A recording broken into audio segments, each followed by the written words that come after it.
Estamos iniciando o programa Educação na Cultura Especial, hoje recebendo em Itabira a palestrante Cleusa Repúlio. É um prazer, Cleusa, recebê-la aqui. Muito obrigado.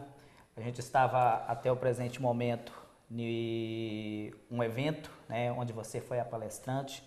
Gostaria que você se apresentasse para a comunidade itabirana. Então, em primeiro lugar, eu queria agradecer, né, a oportunidade de estar aqui.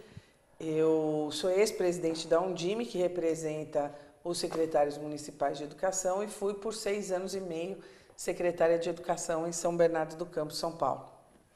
Muito bem. E conosco também o Alexandre Isaac, que também está conosco aqui, acompanhando o Itabira num trabalho de educação em tempo integral. Alexandre, se apresente para a comunidade itabirana.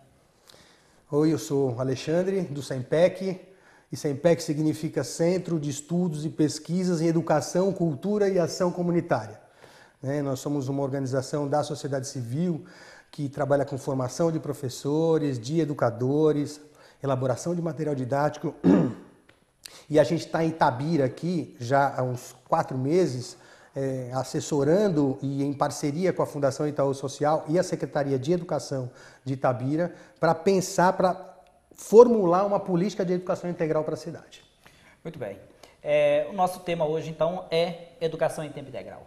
Cleusa, eu vou começar com você, porque você tem uma larga experiência como secretário de Educação, foi responsável por implantar a educação em tempo integral em 2 municípios de São Paulo, né?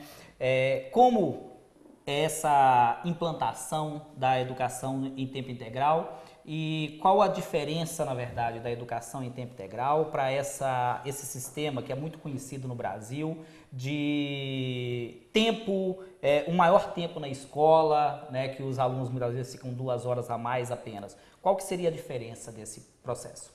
Então, em primeiro lugar, cada cidade precisa encontrar a melhor forma de fazer educação integral, né? Primeiro, buscar na própria cidade se você já tem agentes que possam colaborar nesse processo, porque a escola sozinha não consegue resolver todas as questões e também não podemos dar mais do mesmo, né? Manter as crianças na escola nas mesmas atividades não vai acrescentar nada no currículo.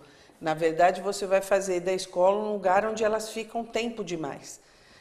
O que a gente veio conversar aqui um pouco com os gestores, não só de Itabira, né, mas dos municípios no entorno, que você tem vários tipos de educação integral, associados ou não a movimentos e entidades da própria cidade, que o importante é garantir uma educação de qualidade, pública de qualidade para todas as crianças, focando na diversidade, né, em bairros ou locais onde você tem alta vulnerabilidade, você vai precisar investir mais.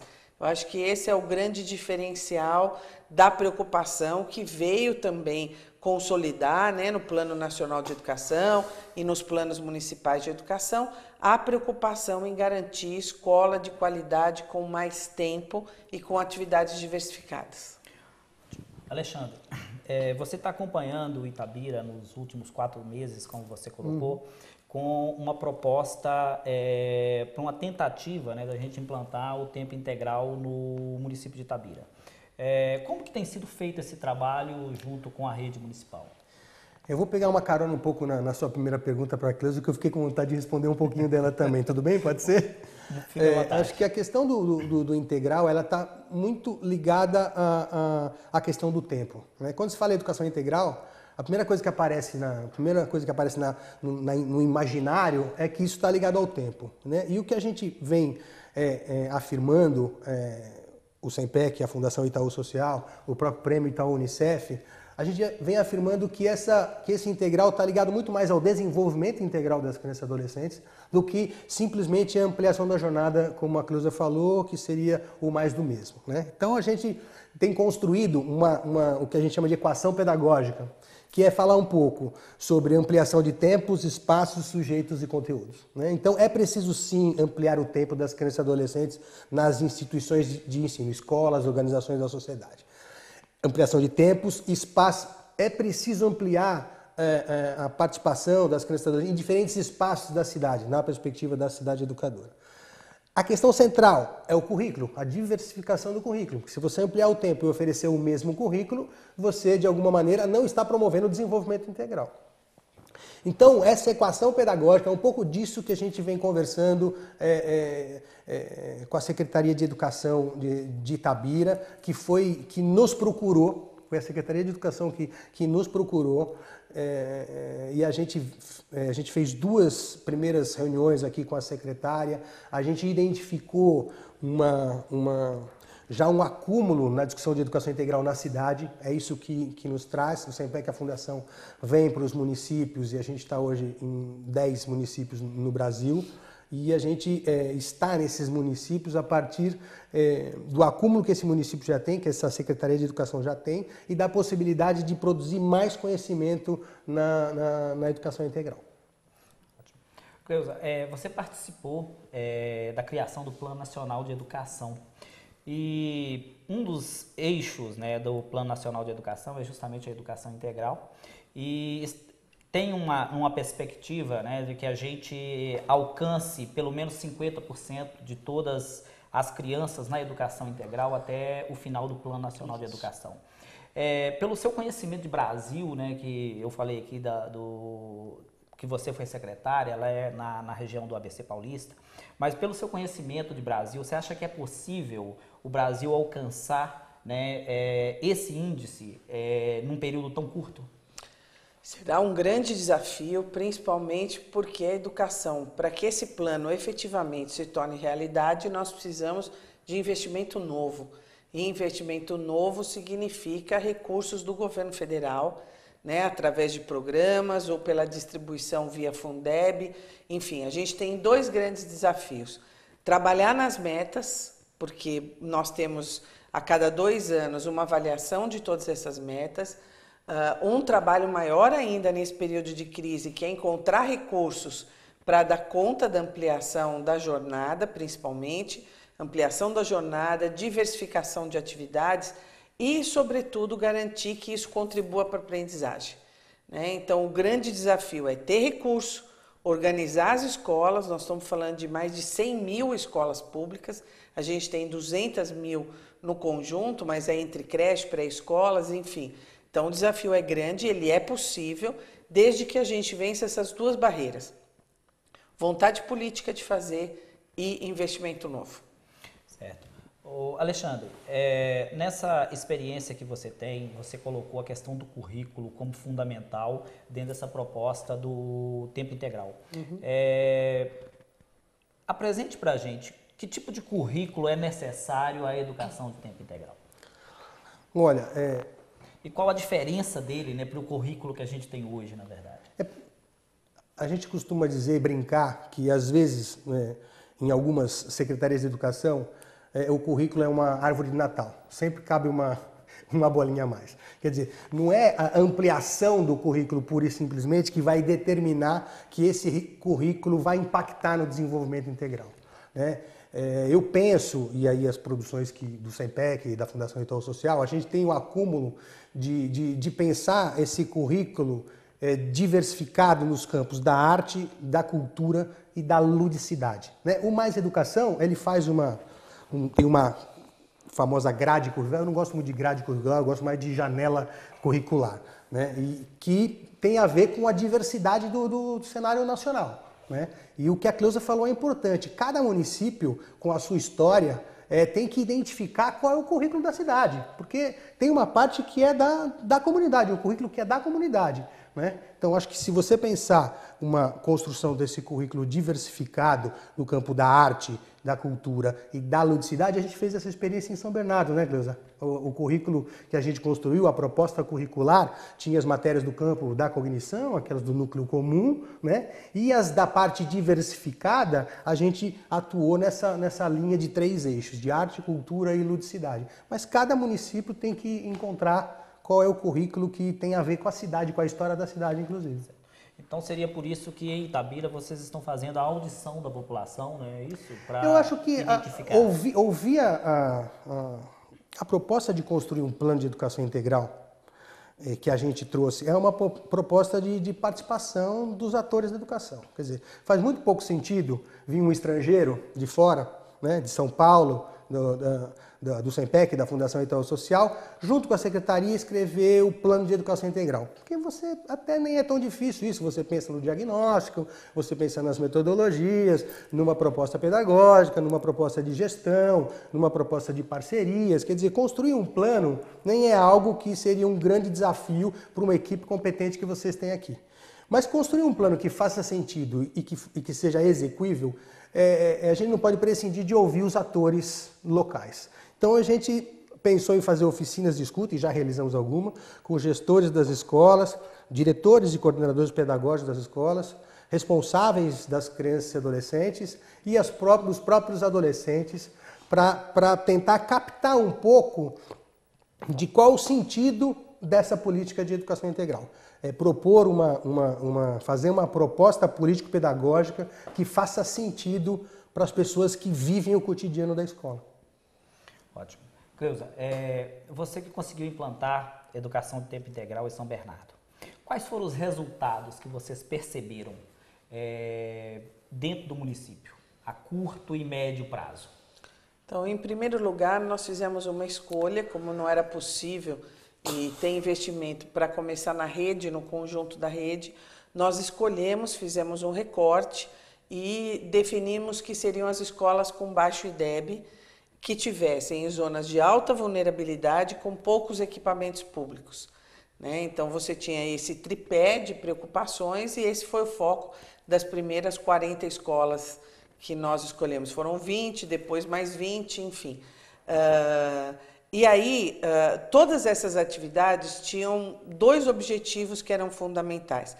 Garantir a diversidade nas atividades e oportunidade para as crianças e melhorar o aprendizado delas na escola. Não diretamente com aulas de português ou de matemática, mas melhorar através da aula de skate a concentração, equilíbrio, cumprimento de ordens, enfim, uma série de outras coisas que se agregam a esse processo. Então, depois, nós começamos em 2010, hoje nós estamos em 2015, são 5 anos de programa. Todas as escolas melhoraram sua proficiência em português e matemática, porque paralelo a isso você faz formação de professores, tudo precisa vir num conjunto de coisas. Eu acho que o principal instrumento do gestor público é poder usar as políticas públicas a seu favor, né? Então, foi isso que nós fizemos, a transformação da rede, as famílias participando mais e a escola melhorando. Melhoramos o IDEB da cidade, e eu acho que isso é tudo fruto do resultado de um trabalho coletivo. Muito bem, nós vamos para um pequeno intervalo e voltamos daqui a pouco discutindo a educação em tempo integral.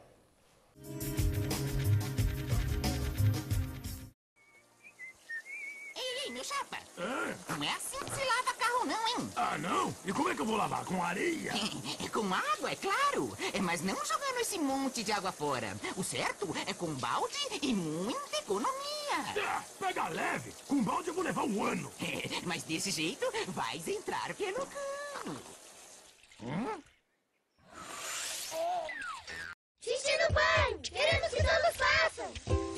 Homens, mulheres, crianças, brasileiros ou não, nobres, plebeus, músicos, desportistas, pessoas que são metade homem e metade monstro, coisas do além, lendas brasileiras, lendas gregas, pessoas boas, pessoas não tão boas, gênios da arte, gênios da ciência, trapezistas, amantes, pessoas de outros planetas, fenômenos do cinema. Enfim, se você faz xixi, tá convidado.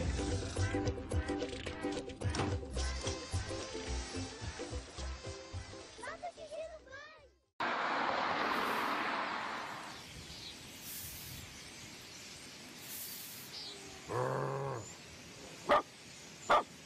Sai daqui, cachorro. Maltratar animais é cruel e covarde, além de ser crime. Denuncie. Ligue para a Polícia Militar no 190 ou procure a Promotoria de Justiça de Defesa do Meio Ambiente da sua cidade. Ministério Público de Minas Gerais. Mude seu jeito de ver a gripe. Ela mata. Previna-se. lave as mãos frequentemente com água e sabão. Ao tossir ou espirrar, cubra a boca com a parte interna do braço. Não compartilhe alimentos, copos, toalhas e objetos de uso pessoal. Evite ambientes fechados e com aglomeração de pessoas. Nunca use medicamentos sem orientação médica. Em caso de suspeita de gripe, procure a unidade de saúde mais próxima. Ou, em caso de dúvida, ligue 155.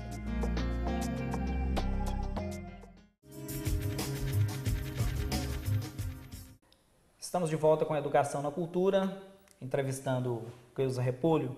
Cleusa, nós temos uma questão na educação que geralmente eu vejo muito, que é muito debatido às vezes no Congresso, debatido nas câmaras, nos municípios também, que é o seguinte: muitos políticos pensam na educação integral como uma forma de tirar o aluno da rua, né, de garantir espaço para esse aluno ficar, porque os pais não estão mais, estão trabalhando, né? Como que seria, na verdade, esse é um foco muito mais político. Em relação à educação, qual que tem que ser o foco verdadeiro da educação integral?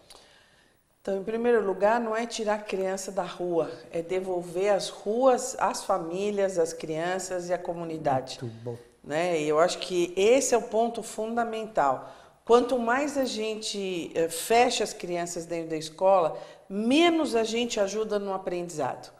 Né? Quando as crianças tomam conta do território e esse território faz parte de um processo de educação, todo mundo ganha. Ganha a comunidade, ganha a escola, ganha os alunos e ganha o processo de aprendizagem. Eu acho que essa inversão de valores e achar que a gente ficar construindo só a estrutura resolve, não resolve.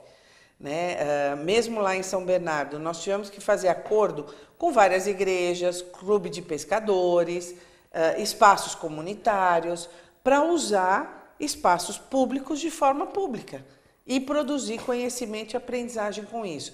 É um desafio, é difícil, mas vale a pena, porque a cidade fica melhor, respeita as suas crianças, conhece as suas crianças e todo mundo ganha com isso. Agora, o desafio é ter investimento e fazer o investimento adequado.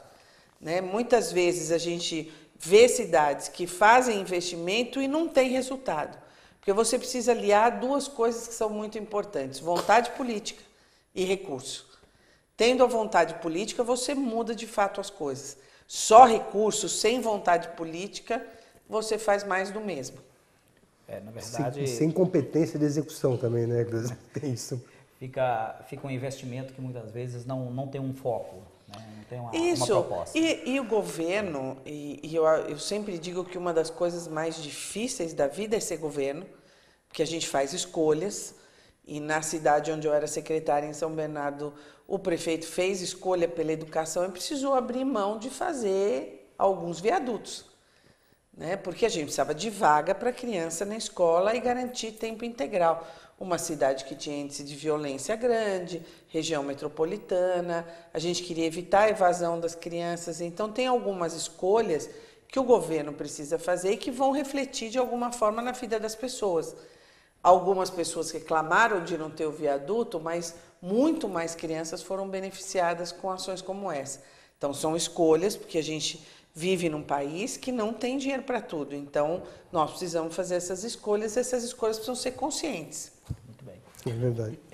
Alexandre, nós temos uma questão que eu acho que é importante nesse processo, né? É a gente colocar a seguinte posição. A gente tem visto muito o pessoal dos municípios, né, os gestores municipais, reclamarem da falta de pessoal preparado, né, formado para fazer a educação integral, certo? Nos diversos municípios que você já trabalhou e que você trabalha, como que você tem sentido essa questão da formação dos profissionais? Nós temos no Brasil hoje pessoal com esse perfil, pessoal preparado para fazer essa educação? Bom, eu vou dar o exemplo de São Bernardo, que é emblemático, né? Quando a gente estava, eu falo o exemplo de São Bernardo porque a gente teve junto, né? O SEMPEC e a Cleusa, a Secretaria de Educação de São Bernardo, a gente estava junto assessorando a pensar a política de educação integral. Quando a gente pensou esse currículo diversificado e identificou as organizações da sociedade civil como instituições com expertise, com saber, com competência para compartilhar esse conhecimento com as crianças e adolescentes e levar isso para dentro da escola, a gente chegou num dilema que era colocar esses educadores sociais, né, que trabalham com os temas da arte, da cultura, da ludicidade, das modalidades esportivas, colocar esses educadores dentro da escola foi um choque de culturas, né? Eu brinco que era praticamente quando o europeu chegou aqui e viu o índio. Né? O estranhamento era da mesma ordem. Né? Bom, esses caras são educadores? Né? O cara de bermuda, cabeludão, com dread, o artista plástico, o cara dos esportes e tal. E foi um aprendizado legal para a escola e foi um aprendizado legal para as organizações da sociedade. Esse currículo está aí. É óbvio que a gente precisa de formação o tempo inteiro. Né? Precisa de qualificação. Às vezes você tem um profissional que a gente estava conversando até no almoço, um músico, um exímio músico, ou um cara que pratica o esporte com uma extrema habilidade, né? Ou um artista plástico que produz uma coisa esteticamente muito bonita. Não necessariamente esse cara é um bom educador. Né?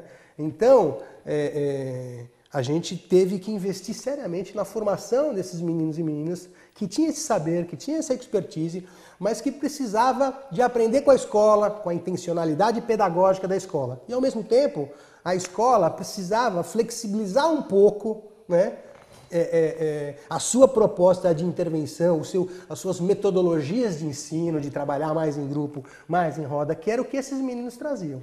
Então, sim, a resposta para a sua pergunta é sim, a gente precisa investir muito em formação. Mas esse é um conhecimento que está na sociedade. A gente precisa identificar onde ele está e lançar a mão desse conhecimento, especialmente com as organizações da sociedade civil que historicamente sempre trabalharam com esse currículo mais diversificado. Certo. Cleusa, eu vou pegar um tema um pouco mais geral com você agora, pelo seu vasto conhecimento na área de educação e essa própria participação sua na criação do Plano Nacional de Educação. Todo dia, né, a gente é bombardeado na mídia. Eu acho que a educação é necessariamente a área que mais sofre hoje com a mídia no Brasil, principalmente a educação pública. Né? Existe um ataque permanente contra os educadores, contra a educação no Brasil. Você tem percebido no Brasil, nos últimos anos, falando aí dos últimos 20 anos, uma melhoria na educação, ou você comunga com essa ideia midiática de que a educação está piorando no Brasil? Não concordo. Sou extremamente otimista. Sempre olho os 50% do copo mais cheio, não os 50% que esvaziou. Antes a escola pública não era para todos. Quem diz que a escola pública de antes era boa é porque ela não era para todos. Ela era elitista, ela só trazia para dentro da escola parte da sociedade, as crianças negras, as crianças pobres, as crianças com deficiência, quilombolas, indígenas, não tinham lugar nessa escola. Né? Então, se tem um orgulho que os brasileiros podem ter, é de que a gente abriu a escola para todos. Ainda faltam algumas crianças, mas a gente abriu de fato a escola pública como uma possibilidade de inclusão social e de alternativas e principalmente de oportunidades. Né? O que a gente precisa agora é ajustar isso à equidade. Esse país é extremamente desigual. Nós estamos em Minas Gerais, ao lado de São Paulo, e as crianças têm valor maior no Fundeb em São Paulo do que aqui em Minas, porque tem a ver com arrecadação. Então, a gente ainda tem escola pública de rico e escola pública de pobre. Eu acho que o grande desafio do Brasil é garantir equidade.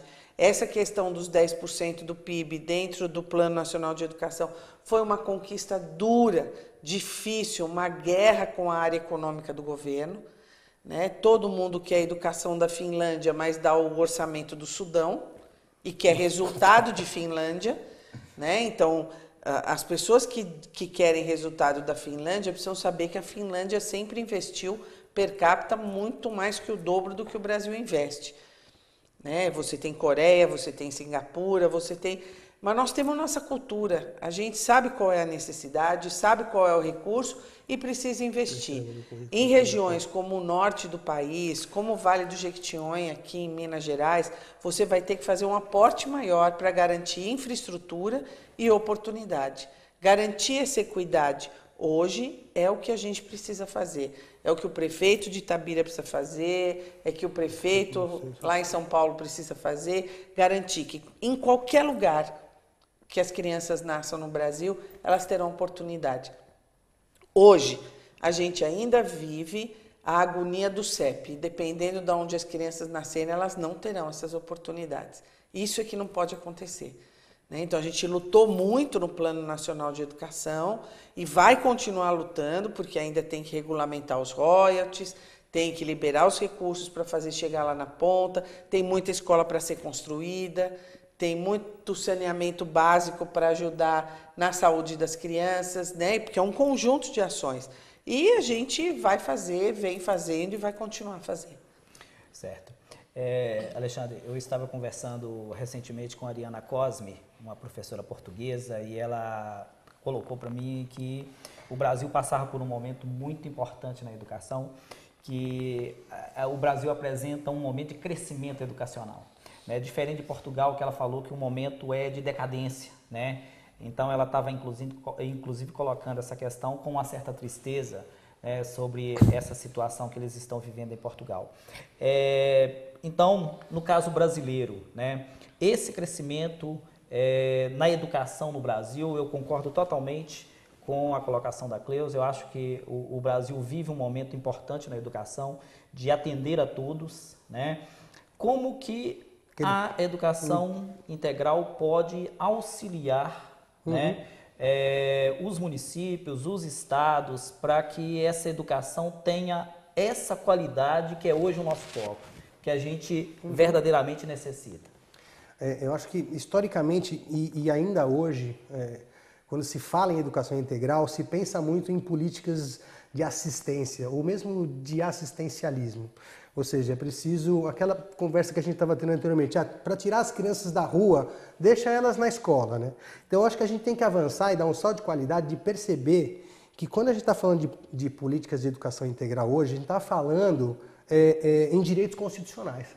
Né? A gente não está falando de uma benesse, né, da Secretaria de Educação do município ou do Programa Mais Educação do governo federal. A gente não está falando disso. A gente está falando dos direitos constitucionais de nossas crianças e adolescentes. Né? Então, se a gente conseguir, como a Cleusa falou, garantir que esses recursos sejam efetivamente destinados para a educação e a gente promova uma qualificação no campo da gestão, né, nas secretarias de educação, que a gente promova uma reflexão profunda sobre o currículo, que a gente tinha conversado anteriormente, se a gente conseguir que esse recurso promova uma efetiva formação dos trabalhadores da educação, eu sou muito otimista também como a Cleusa, né, eu sempre olho para a parte cheia, né, um otimista realista, né, lógico que você olha um cenário e você é capaz de entender os tensionamentos, as inflexões,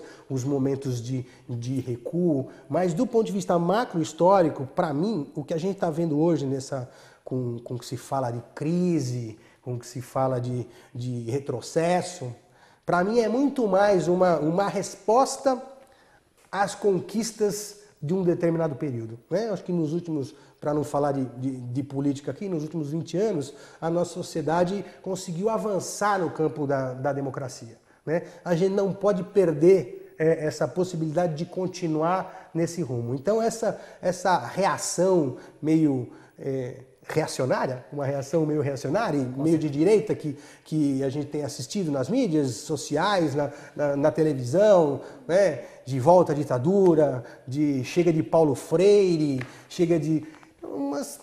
eu acho que isso é muito mais uma reação aos avanços, né, do período do que uma... eu brinco, faço uma metáfora, que é como você está com o corpo doente e você sai um furúnculo, né?